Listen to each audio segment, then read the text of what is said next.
माननीय supreme court में एक रीट याचिका डाले हुए हैं और उस रीट याचिका के साथ में पूरे देश से लगभग 30 से 35 हज़ार लोग जुड़ गए हैं। हमारे केस की सुनवाई भी लगातार जारी है और हम इस केस के माध्यम से 10 करोड़ जमाकर्ताओं का संपूर्ण भुगतान ब्याज समेत दिलवाने के लिए प्रयास कर रहे हैं। सहारा रिफंड पोर्टल जो बना था उसमें बहुत सारी विसंगतियां हैं। उन विसंगतियों को दूर करने के लिए हम लोग एक अलग से इंटरवेनर याचिका भी डाल रहे हैं जिसकी सुनवाई 8 नवंबर को होगी। साथ ही साथ विश्व भारती जन सेवा संस्थान आज राष्ट्रीय स्तर का संगठन है। पूरे देश के 10 राज्यों में हम लोग काम कर रहे हैं। नमस्कार, मैं नागेंद्र कुमार कुशवाहा, राष्ट्रीय सचिव विश्व भारती जन सेवा संस्थान। जैसा कि पूरे देश को पता है कि विश्व भारती जन सेवा संस्थान का प्रधान कार्यालय निरसा धनबाद में 2 दिवसीय राष्ट्रीय कमेटी की बैठक की गई। इस बैठक में बहुत अहम मुद्दों पर चर्चा हुई और बहुत सारे फैसले लिए गए। उसमें प्रमुख मुद्दा ये रहा कि सहारा इंडिया से भुगतान करवाने के लिए हम लोग एक हस्तक्षेप याचिका माननीय सुप्रीम कोर्ट में लगाने जा रहे हैं जिसकी सुनवाई 8 नवंबर को होगी, जो पोर्टल से रिलेटेड होगा। दूसरी ओर जो हमारा मेन केस जो लगा हुआ है सुप्रीम कोर्ट में, वो सहारा से भी का केस जैसे ही ख़त्म हो जाएगा वैसे हमारी सुनवाई हो जाएगी। उसमें जो पैसे आएंगे और जो सहारा का भुगतान के लिए कंपनियों का लिक्विडेशन करा करके भी हम लोग भुगतान कराएंगे, इसके लिए हम लोग सुप्रीम कोर्ट में गए हुए हैं। उसकी सुनवाई भी बहुत जल्द होगी। तीसरी तरफ पूरे देश के लिए जो हमको माननीय भारत सरकार से जो लाइसेंस मिला है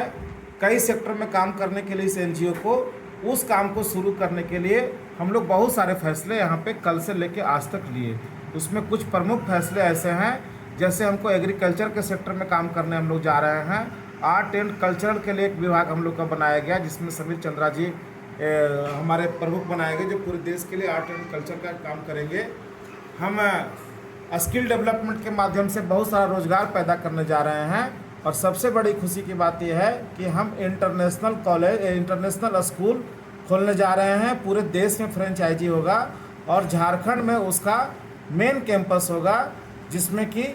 international sports, international courses, international classes, ये सारी चीज़ों का व्यवस्था होगा। ये हमारे पास जो संसाधन जो भारत सरकार के द्वारा या राज्य सरकार के द्वारा या पीएसयू सेक्टर के द्वारा बहुत सारे ज़मीन ऐसा पड़ा हुआ है जो अनयूज्ड है, उन ज़मीनों को लेकर के और उसमें हम ये काम करने के लिए जा रहे हैं और देश के कई हिस्सों में हमारा काम चलेगा। इस बैठक में देश के लगभग 10 स्टेट के लोग आए हुए थे। सभी लोगों प्रतिनिधिमंडल जो आए हुए थे इस राष्ट्रीय कमेटी में बहुत सहयोग किए और यहाँ से जो भी बातें कंप्लीट करके ये लोग जा रहे हैं, सब लोग शपथ लेकर के जा रहे हैं कि इस काम को हम पूरा करने में पूरा अपना तन मन धन सब कुछ लगा देंगे। सबसे पहला चीज आप जान लीजिए कि सहारा इंडिया किस में धनबाद झारखंड का एक एनजीओ विश्व जन सेवा संस्थान जो अग्रणी रूप में अपनी भूमिका निभा रही है, उसी का एक 2 दिवसीय बैठक हुई है जिसमें बहुत सी चीज़ों का निर्णय लिया गया है। जिसमें एक निर्णय यह भी लिया गया है कि यह संस्थान सुप्रीम कोर्ट में एक याचिका दायर करने जा रही है, जो बहुत ही अहम यह याचिका होगा। ये हस्तक्षेप याचिका यानी सुप्रीम कोर्ट से निवेदन करने का कि आप इसमें विशेष रूप से हस्तक्षेप करके इस मामले की सुनवाई करें और इसमें जो भारत के अंतिम पायदान पर बैठे लोगों का पैसा इन्वेस्ट हुआ है, जिनकी स्थितियां देख करके आपके रोंगटे खड़ा हो जाएंगे। वे गरीब गुरबे लोग जो डेली कमाते हैं और तब उन्हें खाना मिलता है और वे लोग अपने पेट काट काट करके इस सहारा इंडिया में पैसा जमा किए थे और उसको आज जिस ढंग से सरकार की लापरवाही कहें या हमारे ही बीच रहने वाले जो सहारा के एजेंट हों, अधिकारी हो, उनकी नजरिया या सोच बोल सकते हैं कि उनकी सोच के चलते, जो ये जानते हुए भी कि सहारा डूब रहा है, सहारा का पर तमाम बंदिशें सरकार के द्वारा, पूर्ववर्ती सरकार के द्वारा लगाई जा चुकी है, क्योंकि वे बहुत से मामलों में हेराफेरी कर करके जो सरकार के नियमों के विरुद्ध जा करके लोगों से पैसा लेने का काम किए हैं, यानी रजिस्ट्रेशन कुछ चीज का कराए हैं अपना, और कार्य कुछ करने लगे थे, जिसको संज्ञान में लेते हुए पूर्व सरकार, जो कांग्रेस की सरकार बोली जाती है, उन्होंने उस पर रोक लगा दी थी। और उस रोक के नतीजा यह हुआ है कि जो सरकारी संस्थान से भी उन्होंने सहारा की फाइलें मंगाई, खाता मंगाया, लेकिन सहारा ने भी जिस दृढ़ता दिखाई, साफ शब्दों में कहें तो सरकार से लड़ने की जो फैसला लिया, वह उसकी सबसे बड़ी भूल हुई थी, क्योंकि सरकार को अपमानित करने के लिए सहारा प्रमुख ने 121 ट्रकों पर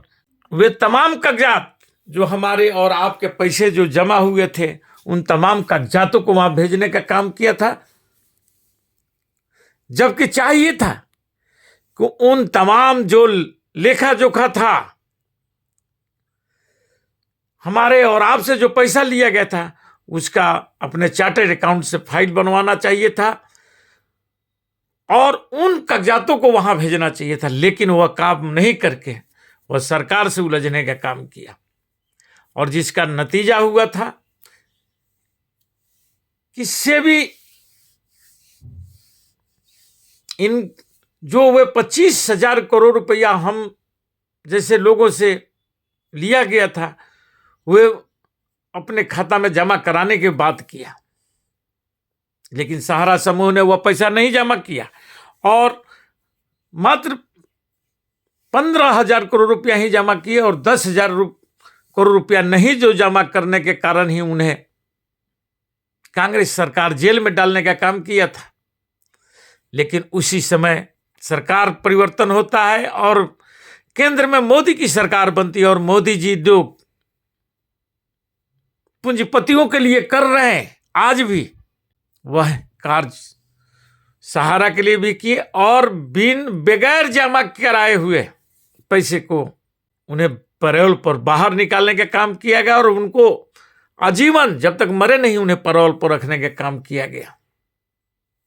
यदि सरकार चाहती तो उस समय ही वह पैसा जमा कराया जाता और तमाम सहारा जमाकर्ताओं का पैसा भी मिल गया रहता। लेकिन इस सरकार पर जो सुप्रीम कोर्ट ब्लेम लगा चुका है, चंदे का धंधा, ये चंदे के धंधा में इतनी गिर चुकी सरकार है कि इसे आम जनता का कोई मतलब नहीं रह गया है। ये एन प्रकार ऐसी योजनाएं लाती है जिससे इनकी पूंजीपति मित्रों की फायदा हो और जनता का दोहन हो, चाहे जनता टैक्स के माध्यम से सरकार को पैसा चुकाए या इनके पूंजीपति मित्रों का जो तमाम धंधों पर एक छत राज हो चुका है, उसमें आप टैक्स के पैसे से इनकी आमदनी बढ़ाएं। ये रवैया चल रहा है। धन्यवाद, नमस्कार, जय हिंद।